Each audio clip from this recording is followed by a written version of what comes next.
Hey guys, and welcome to today's podcast. I'm your host, Jen Bjornson. Today we're talking about being the fixer or the healer identity. Like, what does that look like? Why are we doing it? And how do we stop doing it? How to stop rescuing and start reclaiming our own peace. So have you ever felt like everybody else's peace, everybody else's livelihood, everybody else's safety relies on you? I think this happens to a lot of us who have either had trauma, chaos, or even like full blown abuse in our lives. And what tends to happen, why we get in this situation, is because a lot of us have experienced certain things, and a lot of people have experienced certain things. And we know how awful that feels. We know what it feels like to experience all these really hard things. And the idea of watching other people go through that can be really hard. Another way that we causes this and causes us to go into fixer mode and this savior identity is because maybe it was put on us as a young child. Maybe for some of us, that was how we got an unmet need of love and connection, right? I heard a story once of as they were doing the session with hypnotherapy, this girl was noticing that she was going back to a scene of her being younger and she was helping her mom, and her mom would drink. And as she as her mom was drunk, she was the one to clean it up. She was the one to help fix it. She was the one to hide the bottles and to kind of get her mom situated. And her mom would tell her all these wonderful things like, "Oh, you're the only one I can rely on. I love how you're here to help me." Right? So that little girl really identified as my mom needs me. I am really important in this family, and this is the way I get love and connection. It's not a healthy way, right? But as little kids, we don't know any different. We don't understand that that's not a normal thing. If that's what you grew up in, then that's what you think is normal. And so as she grew up, of course, she was just this helper and this people pleaser and like, "Hi, I need to help you." And that's not healthy boundaries, obviously, but that's what she learned. And that's what she thought was a normal functioning relationship. So there's many ways as to how this can show up in our lives and how it gets put on us, whether through trauma, whether through a chaotic family. And we just don't know how to cope. And so we feel chaos, and so then when we grow up we're trying to stop this chaos, and now we're trying to like minimize and let me help you, and what do you need, right? We have this identity of that people need us, people need me, and then we get something in return for it, whether it's love and connection, whether it's consistency, and that chaos is gone and we get a system in place. There's a lot of reasons as to why this happens.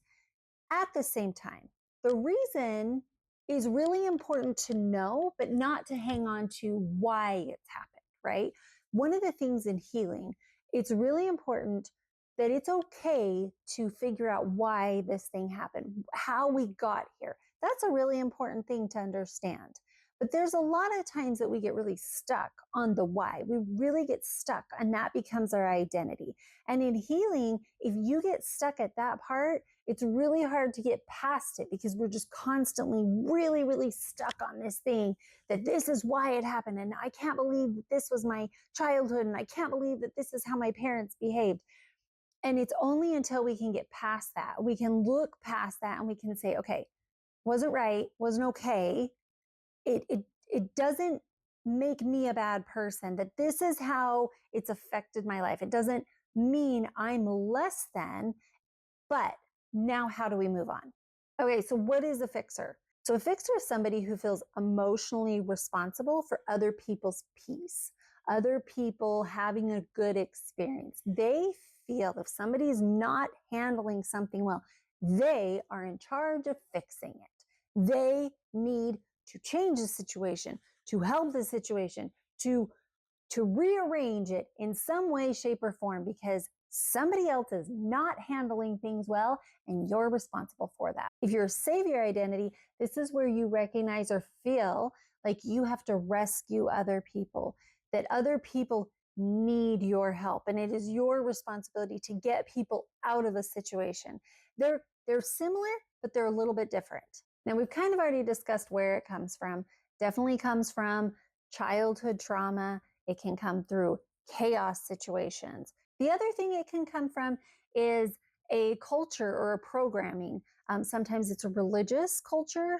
Sometimes it's just the culture that you were raised in. Some cultures, some religions have a very specific way of viewing things, and it gets passed down. And we just see it as kind of this, if I don't do this thing, God is going to be mad at me, or this higher power is going to be mad, and now I will be punished for all time and all eternity. Now, this is not to blame religions, this is not to blame cultures, because those can be very good things.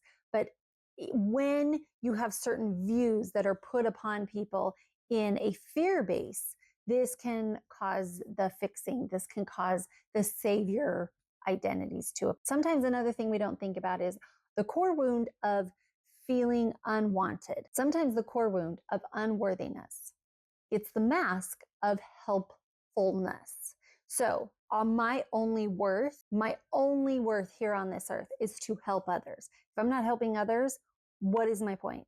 Why am I even here? So why does this become a problem? Because to be helpful, to help other people out of their situation, that sounds like maybe it could be a good thing. But what it actually turns into a lot of the time is it turns into burnout. You're so exhausted that this idea of helping one more person it's just exhausting, because you're constantly in charge, or we think we're constantly in charge of other people's emotions, other people's experiences. And the reality is you can't be in charge of that. You're never in charge of other people's emotions or experiences, only they are. I can't make another person happy. I can't make another person at peace. And so if I feel responsible for that, it is a no-win situation. And you're always going to be in a no-win situation. So if no matter what you do, keeps getting the same results over and over and over again, and there's no way of getting out of it, it can become really anxious feeling, really almost depression, because you're just like, I'm spinning my wheels. I'm doing everything I can. I'm giving all that I have, and it's never good enough. That brings us to a lack of boundaries. Most of the time, fixers have no boundaries. We just have no boundaries, right? Because you're just doing everything for anybody. Oh, you need it? Yes, let me help you. Oh, you need this at 3:00 in the morning? Absolutely. You need this over the priorities of my loved ones? Absolutely. And you just have no boundaries, and that ruins your own peace. It can also create codependency in different relationships. Instead of empowering a relationship, having a codependency definitely um, brings imbalances. It brings in that burnout within the relationship. There's just a lot of not good things that come from a codependent relationship, rather than we want an empowering relationship where we're not two halves looking for each other. We're a whole person, but we're finding partners in our lives. We're finding people who we want to do this life with, rather than somebody I have to save. It can also undermine our own healing journey. If we're constantly looking to fix other people, we're constantly looking to how we can help other people, then you growing as a person, which I genuinely believe we're all here to do. We're all here to grow and get better. Now you're not doing that for you. You're focusing on other people, and you yourself are not becoming a better person. And so our needs, our wants and our desires get pushed down farther and farther, because we're constantly looking at other people. It also just triggers a constant state of stress, because it doesn't matter where you go, you're always responsible. You're the one to fix it. Even in situations that you have absolutely no control over. You can't fix something in most situations, but yet you have this responsibility on your shoulders all the time. It just makes that pattern of spiraling of like, what do I do? I'm supposed to do something, but I don't know what to do. But what should I do? And so now you have this anxiety, and we all know anxiety is stress, and stress turns into so many health problems. Okay, so 4 signs that you're operating in a fixer mode. Number 1, you feel guilty when you're not helping others. Number 2, you're exhausted, but for some reason you just can't say no. Number 3, you give advice even when nobody asked. Number 4, your feeling needed equals love.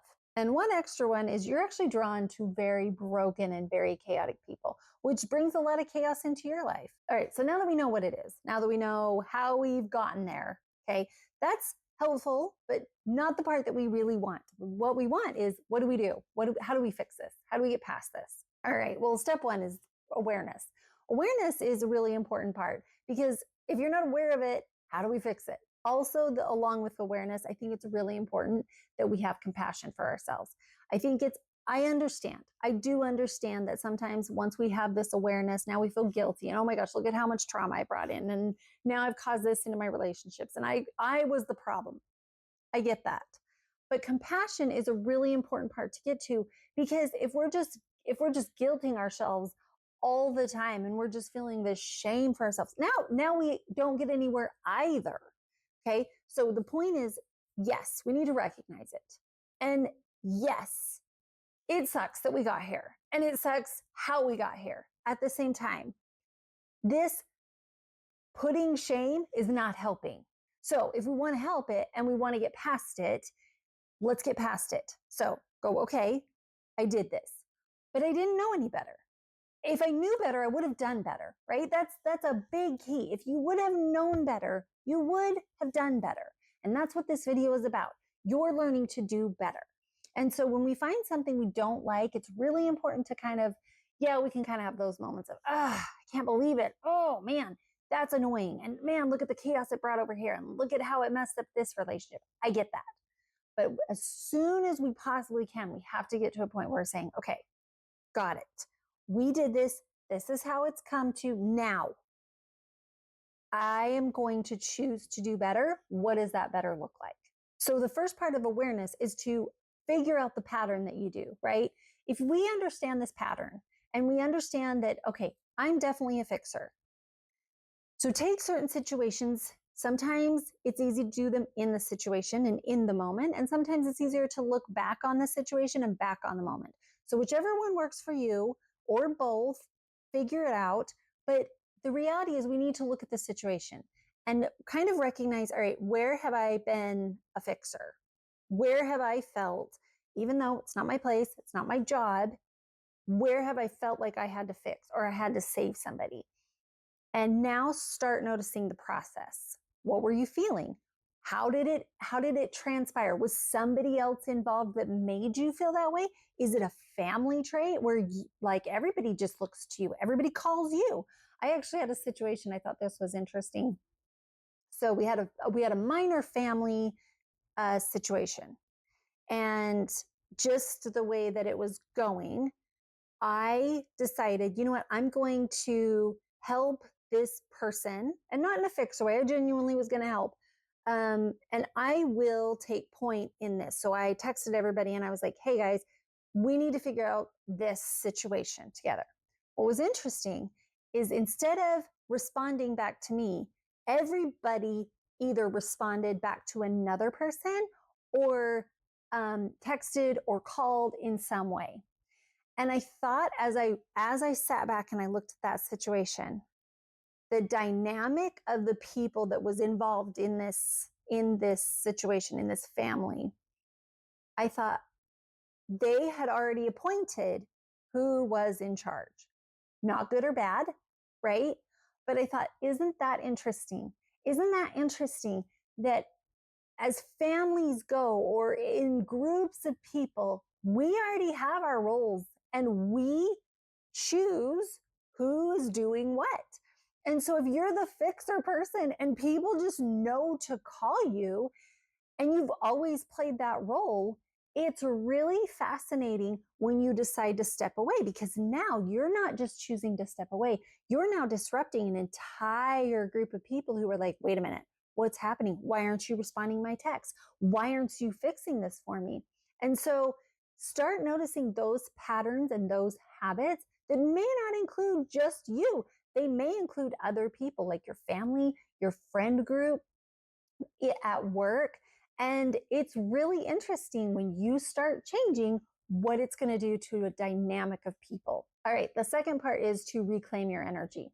So you're going to have daily check-ins where you say, is this mine to carry? Is this my responsibility? Now, I know this feels like my responsibility, right? Like I know we all feel like it's my responsibility because I've been doing this for years and years. But is it really? This is the time I would definitely plug in breath work, hypnotherapy, meditation, because you're going to have a lot of internal emotions, good, bad, about the situation, especially if there's other people who feel like you are responsible, even though you don't know when or how you became responsible for this. But this idea of like, I am now going to change the pattern. If you use breath work, hypnotherapy, journal work, this is going to help you process those emotions and those internal dialogues of now reclaiming, all right, what does it look like? What does it look like from here on out? To which brings me to the third step, and that is rewriting your story. And to rewrite your story, you now have to know, how am I going to respond? What am I going to say? Because in the heat of the moment, if you're like, I'm reclaiming my energy, I'm not doing this anymore, I'm going to focus on me, that's great. It's amazing. I'm here for it, cheering you on.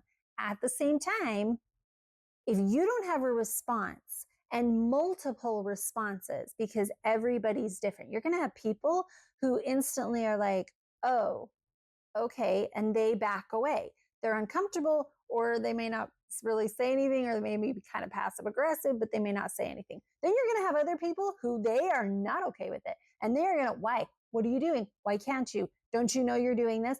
And so having multiple responses for each type of person that you may have to deal with is very helpful, because now you may not feel comfortable doing it at first, but you're going to feel more prepared. While you're doing journal practice or these meditations, breath work, you can actually go into a deeper meaning of, okay, who am I if I'm not the fixer, if I'm not the savior, if I'm not responsible, who am I? What does that look like?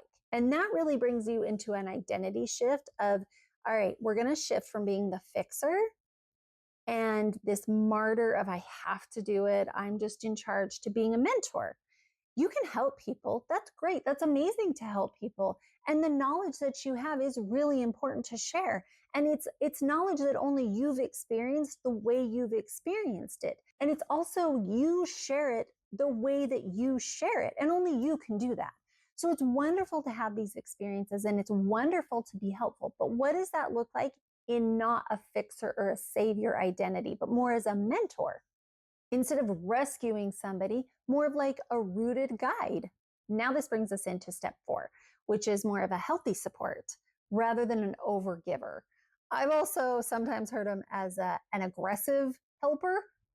I don't know if you've ever known those people, but they're those aggressive helpers who insist on helping when you're like, I'm good. So ways you can do this is learn to support without control. All right. One of the things is, I really love this idea of the art of allowing. Mel Robbins has a book called Let Them, very similar concept. And this idea is, okay, you can give support, but people are going to do what they're going to do. If you're out somewhere and somebody just insists on complaining, you can always say, well, we can look on the brighter side. But if they're like, yeah, you don't understand, and they just choose to complain, let them complain. It's the art of allowing, which is allowing people to figure it out for themselves. It's okay if people are choosing to suffer. It's okay if people are choosing a chaotic life. It does not mean you have to join them. You can love them from afar. You can even, at some point, when you get good enough, you can be in the middle of chaos and sit there completely at peace. It's not great. It's not amazing. It's not fun, but you can do it.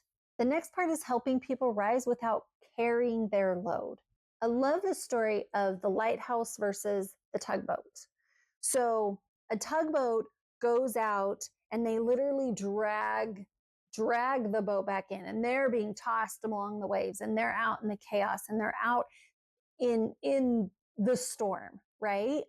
But if you're a lighthouse, you're standing on the cliffs and you're just shining your light. You're not changing, you're not moving, you're at a place of peace, but you're shining your light to guide anybody who wants a better life. That's what you need to shift from. You don't need to be in the chaos. You can, sometimes we're going to be, sometimes it's going to happen.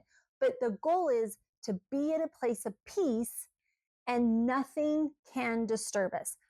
when it comes to a lighthouse, the waves are crashing upon the shore. People are freaking out all around them, and it's just doing its thing. Step 5 is really self-trust and receive.